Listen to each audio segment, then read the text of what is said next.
Well, hello everybody and welcome back to the channel, and today we're going to take a look at a tier list for the reserve tier aircraft.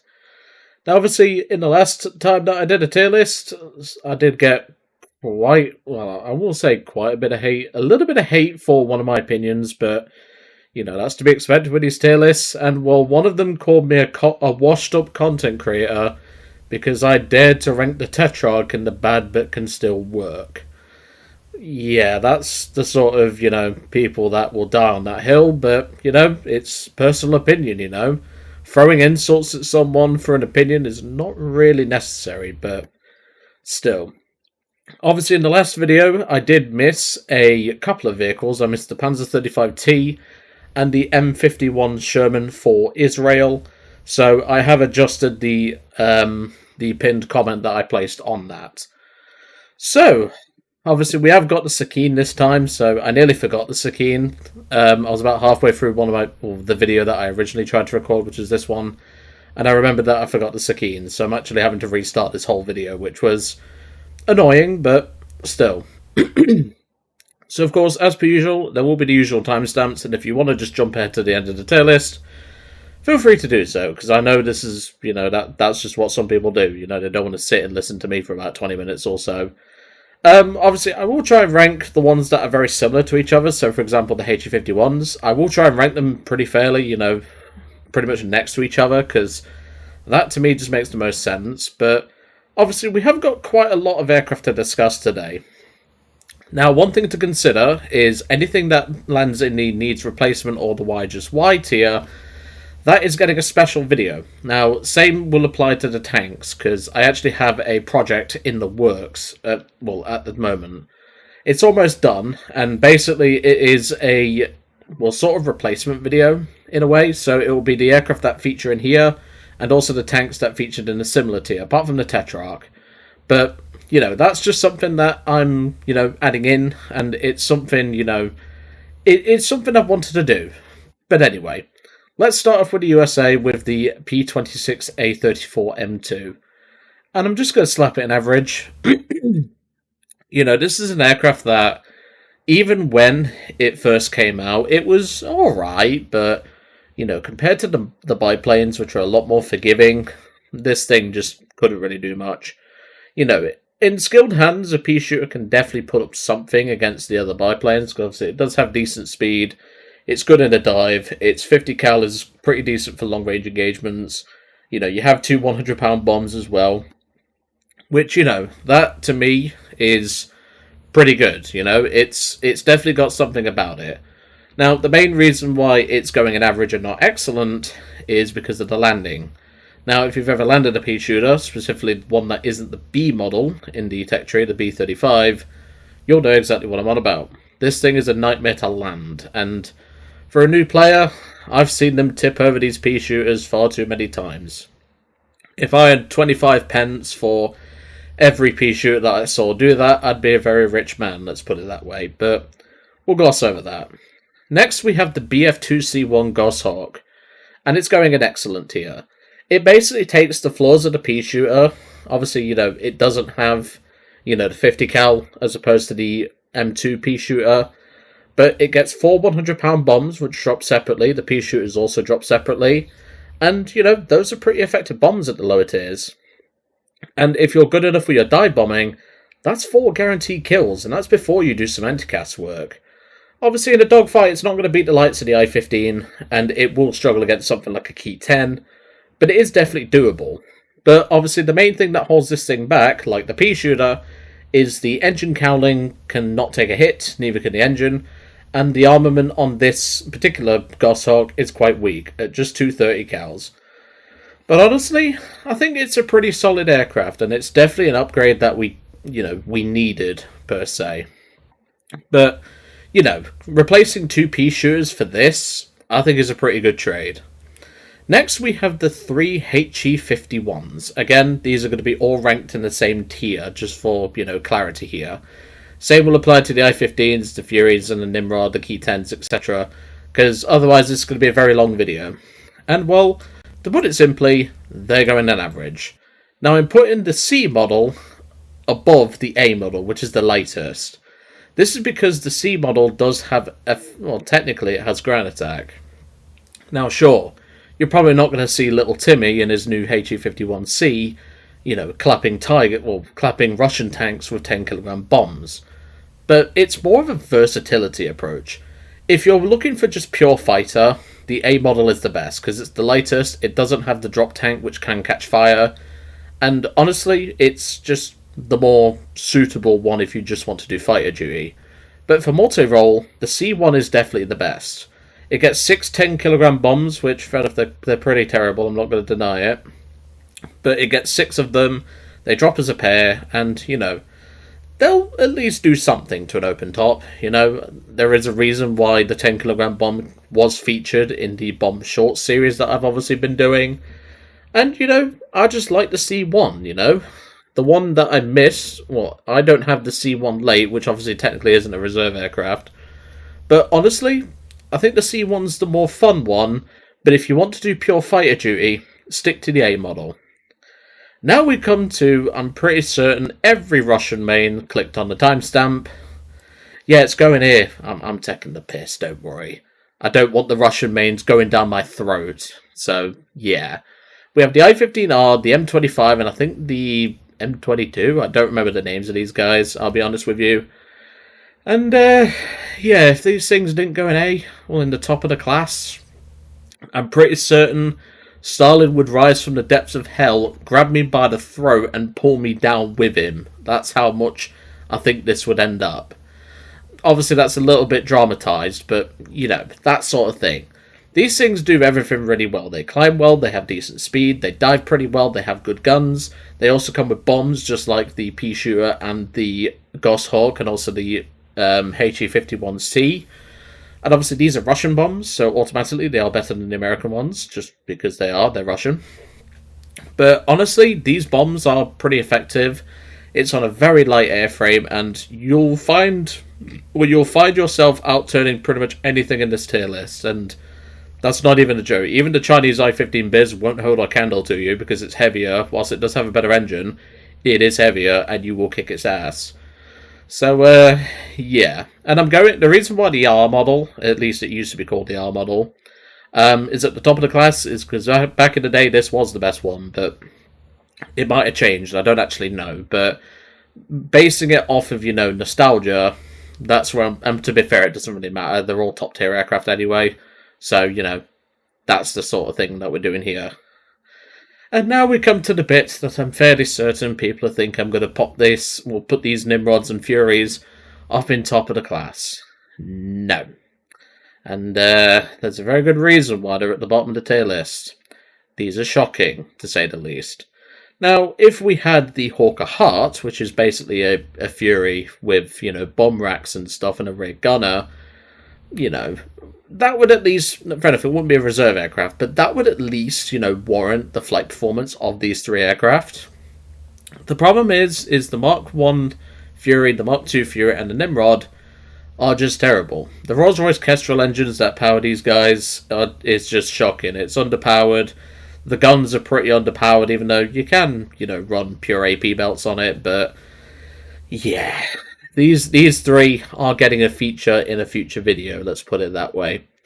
As for, just overall flight performance and stuff, those massive radiators underneath the, near the landing gear at the very least, they are bullet magnets, to say the least. I've even hit the radiator through the top of the aircraft while shooting the wing with a US-30 cal, and I've seen coolant come gushing out of the damn thing. Yeah, these planes are terrible, and I simply don't understand why these haven't been replaced. Which is why it's going under the needs replacement, because, well, these are in dire need of replacement. Now we come to the Key 10s. Obviously the Key 10-1, the Key 10-1C, etc. And well, to put it simply, they are excellent. Now, gone are the days of when you could take one of these Key 10s, put it basically 90 degrees straight up, and it would still climb. Gone are those days, and I remember those days very well. But yeah, the reason why this one's at the top is because this looks the best, in my opinion, but they're all pretty much the same. There's no real difference between them. But, the Key 10s are pretty respectable. Their guns are pretty weak, but, their high agility can definitely make up for that. Their three-bladed propellers give them a decent rate of climb, unlike these guys. And honestly, it's just a really effective nation. You get 3 Key 10s, they're pretty solid. There is a very rare removed Key 10 2C, I think it is, which I also don't have because I wasn't playing back in 2013, but, these are just highly effective. And, compared to a HE51, these will dance around them. Sure, they won't put out as much damage, but they don't need to. They're more versatile than what you think, and just having the agility of these Key 10s really makes it more beneficial for a new player. Now we're moving on to China. China has obviously 2 completely different aircraft. And we have the Chinese Gladiator, which technically I could rank lower because it's historically inaccurate, but I'm not going to do that. I'm going to rank it just above the H51s. Now, the reason why I say it's inaccurate is because from what I've been able to read, the Chinese Gladiators never used British guns. They used American 7.62 guns. So technically the guns shouldn't be what they are on the aircraft, but, that's neither here nor there. I'm not going to rank it based off of something that can change, But, it's pretty okay. Fair enough, this particular one had a bit of a nerf. It doesn't have a 3-bladed prop anymore.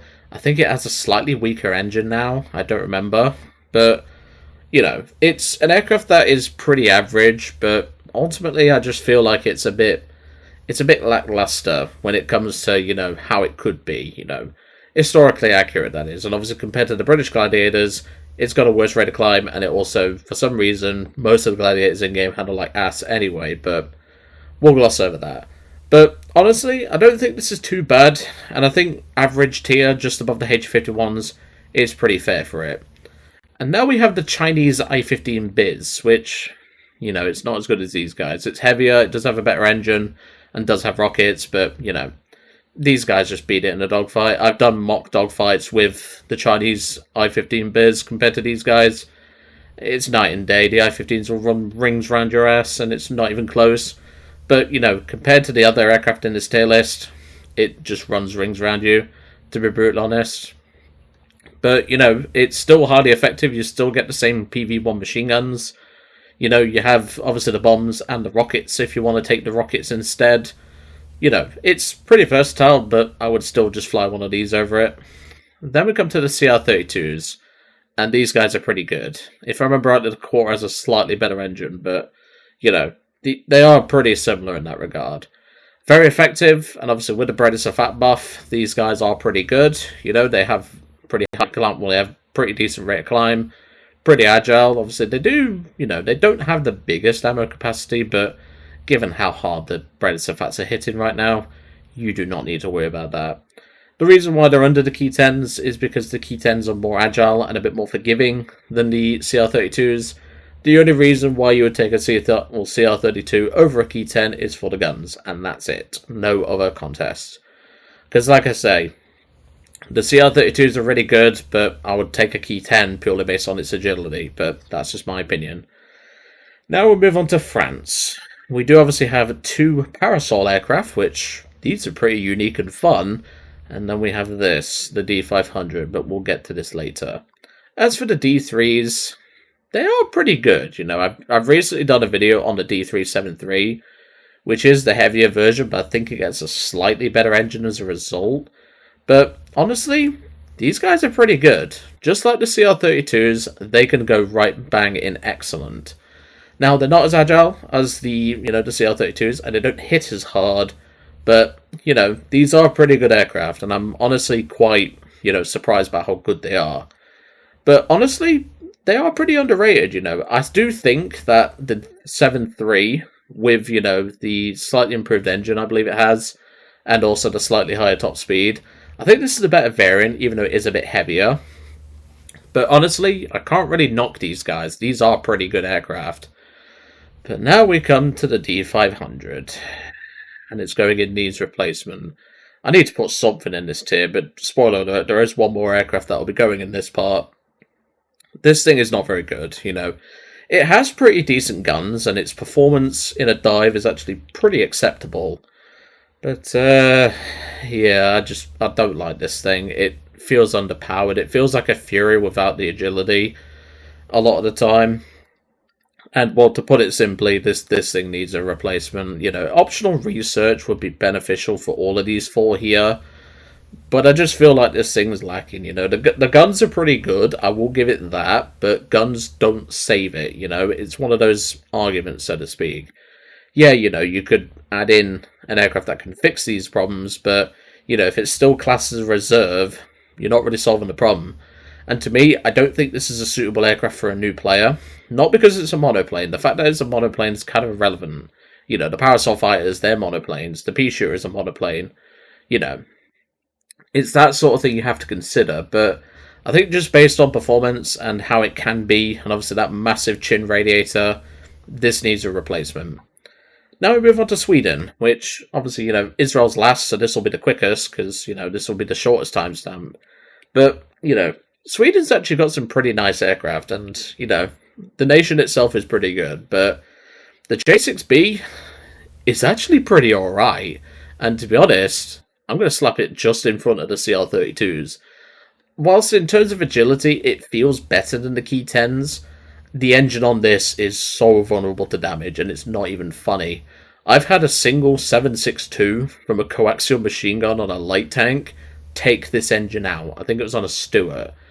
A single bullet straight to the cylinders knocked this engine completely out of commission, which is worse than what the Pea Shooter and the Goshawk would have to deal with.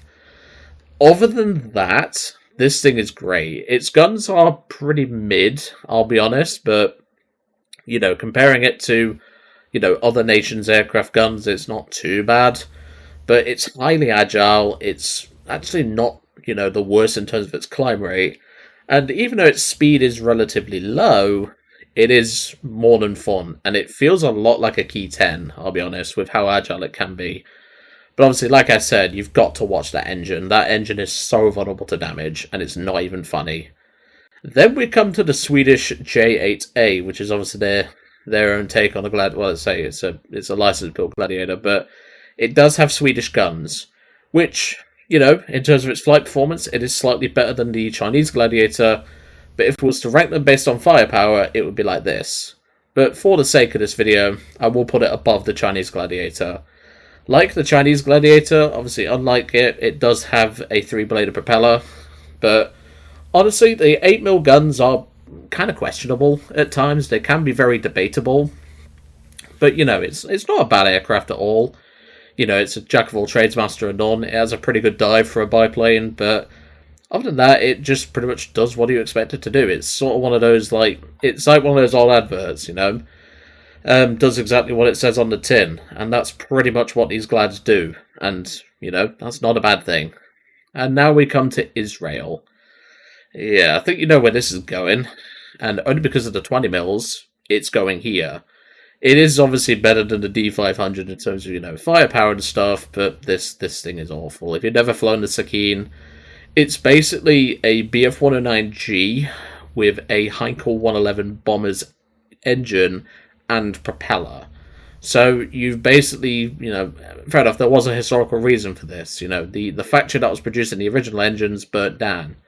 Well, it was more of a storage facility, if anything else. So they had to find an engine that could obviously, you know, work for that. But as you can imagine, taking a G6, I think it's a G6 or a G10 airframe, I can't remember exactly, stuffing a bomber engine in it with a poor propeller optimized for, or not optimized for fighter duty, yeah, this thing is shocking. Not as bad as the, you know, it's not as bad as, you know, some of the other aircraft that we featured in this tier list, but, you know, when you're fighting, you know, potentially Yak 3s, which I don't think it fights them anymore, because I think the Yak 3 went up to 4.7. But remember, this thing used to run into Yak 3s, P-51Ds, what else did it used to run into? It used to run into the German stuff, so Focke-Wulf 190 A4s and A5s. Sorry, not the A5, it was just the A4, but the A4 obviously got a buff a few years ago. You run into A6M3s, which, good luck against them. And, you know, you're starting at 3.3.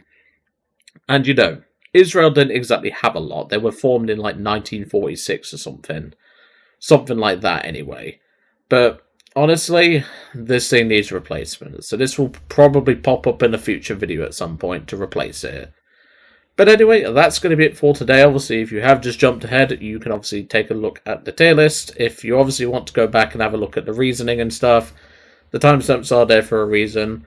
But obviously, any aircraft and obviously any tanks that ended up in this low tier, like this, needs replacement or the Y just Y, and obviously in the case of the tank one, they will have their own separate video. Obviously, I originally did plan just a few vehicles, but the Sakine I forgot existed because of how poor it was, so that's going to get a mention in that video.